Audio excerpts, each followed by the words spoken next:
Hi, I'm Davy. I'm awesome. And welcome to Davy's Awesome Wrestling, where I review wrestling-related things, all from the perspective of a fan, not an insider. And this past week was WWE Backlash from Lyon, France. The first PLE, as they're calling it, ever held in France. So, let's treat it like they gave me a baguette, and let's dig into this. The opening match, a tag team grudge match of Kevin Owens and Randy Orton versus the Bloodline, Solo Sikoa and Tama Tonga. Technically Tama Tonga's first match since coming to WWE a few weeks ago. This one was a very great opener. So great that honestly I would say this was match of the night. It was chaotic from the beginning. Before the bell even rang, they started attacking each other, going to the outside, hitting each other with weapons and whatnot. So, SmackDown GM Nick Aldis came out and said, if that's how they want to do it, then this match is now a street fight! No disqualification. No countout. No rules. Except pin in the ring. And of course, because of that, it was crazy. Lots of chairs, lots of tables, kendo sticks.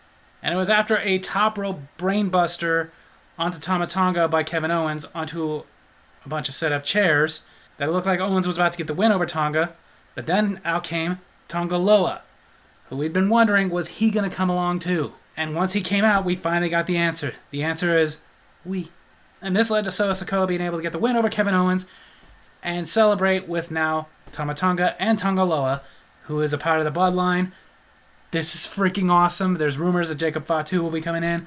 We'll see. But right now, I give the opening match a 5 out of 5. Yeah! Second match for the WWE Women's Championship.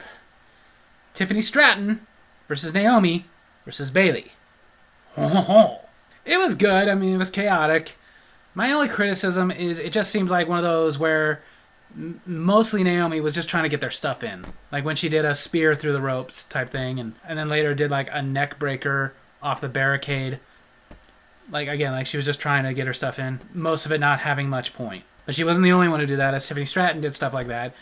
Like getting an Alabama slam onto Naomi, onto the announce table, the English speakers announce table, and then on the French speakers announce table, doing it to Bayley.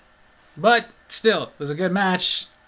But again, another criticism, the ending was kind of lackluster, as Naomi got a roll-up on Bayley's that she reversed and was able to hold on to and got the pin. Again, it was no thrills. Kind of like you were at a nice restaurant, they brought out this really fancy, nice baked potato, and you're like, oh, this is going to be really good, I can't wait for the main course, and it's a hot dog. That's just the thing. It was a good match, though. Bayley's still a champion. I'm happy about that. I would just say, just kind of got my hopes up and then, But, easily still got his 3 out of 5. Yeah! Then for the World Heavyweight Championship, Jey Uso challenges Damian Priest. A match I was excited for. I mean, from the moment they announced Jey Uso as the number 1 contender, I was like, sacre bleu! But I will say, I didn't understand putting this as number 3. Honestly felt like this is the World Championship. It should either be the opening match or the ending match. Whatever. It was really good. Of course, the Judgment Day did come down and get involved, even though Damian Priest had told him many times not to. Even during the match, told him repeatedly, stop it.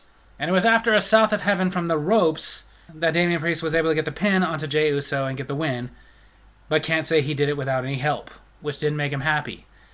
Even after the match, he's trying to celebrate, and Judgment Day is beating up on Jey Uso, and he put a stop to it, making it look like very angry, making it look like there might be a little dissension in Judgment Day. I don't know, I guess we'll see how that works out. But either way, this match was really good, kind of went the way I was hoping it would. Gonna give it a 4 out of 5. Yeah! Then a match I was honestly not looking forward to. For the WWE Women's Tag Team Championships, the Kabuki Warriors put their titles on the line against Bianca Belair and Jade Cargill. Basically, from the moment this match was announced, I was like, merde. First of all, the Women's Tag Team Championships have not been that interesting since they've been introduced. So to put them this high on the card, I didn't understand it. I felt like this should have been like the second or third match, not the one right before the main event. Not to mention, I've made it very clear I'm not a Jade Cargill fan. I wasn't a fan of hers when she was in AEW, not a fan of hers in WWE, but I think I'm becoming less of a fan of hers in WWE because WWE is doing that thing that I cannot stand when they don't just push somebody, but they push them down our throat. For example, this match, She's the last one to come out, and I'm very old school. The champion is supposed to come out last. So her and Bianca Belair should have came out before the Kabuki Warriors. But she came out even after Bianca Belair, a former champion. I mean, don't get me wrong, she's obviously stepping it up a little bit, like kind of like when she did a springboard. It was a little impressive, but one, it was predictable. I knew the moment it was announced they were going to give her the title because they're trying to give her the rub. Not just giving her the title, but pairing her with Bianca Belair. They're one of their top women athletes. And it's exactly what happened. They got the win of the Kabuki Warriors. They're the tag team champions. And they're going to continue to push Jade Cargill down our throat like she's Brock Lesnar or Logan Paul. And that's going to annoy the crap out of me. So even though she was a little bit more impressive, and even though they had the other three that are, in my opinion, really good wrestlers versus her that's big and that's it, I really can't give this match more than a 2 out of 5. Yeah. Then the main event for what is now called the Undisputed Championship. It's no longer Universal. They're not just going with WWE. It's the Undisputed Championship. So I guess the World Heavyweight Championship is disputed. But either way, the main event, AJ Styles challenging champion Cody Rhodes. Which I was happy the moment this was announced. Because once Cody Rhodes won the title, my mind starts going to who are some of the people I want to see him in a rivalry with. And the first one in my head, I was like, Parlez-vous AJ Styles and Cody Rhodes? And it was as good as expected. It wasn't too flashy. I mean, of course, there was a couple of brutal things, like AJ Styles doing a brainbuster onto Cody Rhodes on the apron. But ultimately, it was just a great instant classic type wrestling match between two great wrestlers. And again, it ended the way I wanted it to, because as much as I want this rivalry between Cody Rhodes and AJ Styles, as much as I would love AJ Styles to be champion again, I don't want Cody Rhodes to have a quick title round either. So Cody Rhodes was able to pick up the win over AJ Styles, retain his championship, and easily this match got another 5 out of 5. Yeah! So, Backlash France overall was extremely good. Enough to make me say, omelette du fromage. I've exhausted my French. But ultimately, yes, it was a very good card. Even though I will say a lot of people were going on and on about the crowd was so great, the crowd was kind of annoying. I mean, I know part of that is just me. I'm that kind of person at the events that if there's that person behind me who won't stop wooing over every stupid little thing, that irritates me. But either way, the crowd, yeah, they were loud, and that was great, and I'm glad they had the energy. I'm glad they were excited because they were getting such a big event in France, which has never happened. But I'm not going to lie, in the event there was parts where I was like, okay, can you guys shut up for at least like 10 seconds? Because literally all night long cheering about everything. Even to the point that it was kind of ridiculous. Like, oh, he walked in the ring. Woo! He hit the crossroads. Woo! He picked his nose a little bit. Yeah! But the crowd aside, it was a good event. I have that criticism still of there was only 5 matches. In an almost 3-hour PLE, I think we could do a little bit better than 5. I mean, granted, I've talked about it before. There is a less is more type thing. I don't want them to do that thing where they just put in like 15 to 20 matches in 3 hours. But more than 5. We had an Intercontinental Champion who wasn't on the card. We had 2 Tag Team Champions that weren't on the card.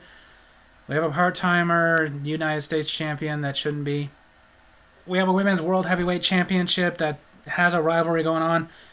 I just feel like there could have been a little bit more to this than just 5 matches. My little criticisms other than the match is, again, the World Heavyweight Championship. They now have the opportunity to push it like it's not a consolation prize, and they're still doing that. To be number 3 on the card, in my opinion, was not the right choice. If it couldn't be the main event, it should have been the opener or the one right before the main event. Like, do that whole thing where we're like, oh, it's a double main event, even though we know that this one is a slightly higher main event. Either way, that would have been better than the one right before the main event being the Women's Tag Team Championship against somebody who I just don't feel is going to make it. I've been very critical of Jade Cargill since she was in AEW, calling her Jade Goldberg because that's what I think of. She's big, she's strong, that's all. They want to push her like she's the next big thing. She's not. Again, in my opinion, the only thing she's got to offer is that she's big and muscular, and that novelty, in my opinion, wore off with China. And who knows, maybe I'm wrong. Maybe someday she will be like the hot big thing, and I will have to eat my words. Wouldn't be the first time. Heck, I wasn't doing a video back then, but I'll admit I eat my words about Cody Rhodes. I remember when he was part of Legacy, and when they were breaking up, I remember saying, I think Cody Rhodes is going to be the one that fades off into oblivion, and Ted DiBiase Jr. is going to be the one that becomes a big star. And obviously, I was very wrong. But honestly, in my opinion of Jade Cargill, eventually I do feel the novelty is going to wear off, and that's going to be that. But again, what I've talked about, it's not so much that they're pushing her. I get that that's what any wrestling company does. They have an athlete that they see a lot of potential in. Let's push them. But WWE likes to take it to the point of pushing it down our throat. Like Brock Lesnar. First of all, he didn't need to be pushed. He was already a top star, but they were pushing him down our throat. And we didn't like it. And no matter how much we said we didn't like it, they wouldn't stop it. Now we got Logan Paul. They're doing the same thing. They're pushing him down our throat, even though we're saying we don't like him. And I feel like that's what they're going to do with Jade Cargill. They're going to push her down our throat and try to tell us to like her, instead of letting us make that decision by ourselves. Like I said, I felt it was kind of messed up that she came out last in a championship match when she was not the champion. Heck, I honestly feel like she should have been the one to come out first, because the former champion should have come out after her. I will say, though, I feel like this thing did peak a little too soon, because in my opinion, the match of the night was Kevin Owens and Randy Orton versus Solo Sikoa and Tama Tonga. Not only was it a great match, but again, we were sitting here the entire time since Tama Tonga came in going, is Tonga Loa going to follow? Are they going to revive this legendary tag team from New Japan Pro Wrestling in WWE? Well, apparently they are. And now there are rumors of Jacob Fatu is going to come in. We'll see where that goes. That would be awesome. But we don't know yet. Either way, for Tonga Loa to come in and be like the enforcer, it's freaking awesome. So many possibilities with it. I'm so excited about that. Overall, Backlash France, it had 2 5s, had a 4, had a 3, had a 2. But despite the fact that it had some that were just okay and a couple that were really great, I feel like we got to kind of meet in the middle there, as I would give Backlash a 4 out of 5. Yeah! So there you have it. That's my wrestling review this week. Hope you guys enjoyed it. And if you did, make sure to hit like, hit subscribe, hit the little bell so you get notifications when I post videos. And leave a comment I can answer in my next comment corner. Tell me what you thought of Backlash France. Tell me if the crowd didn't annoy you like it did me. Love you guys.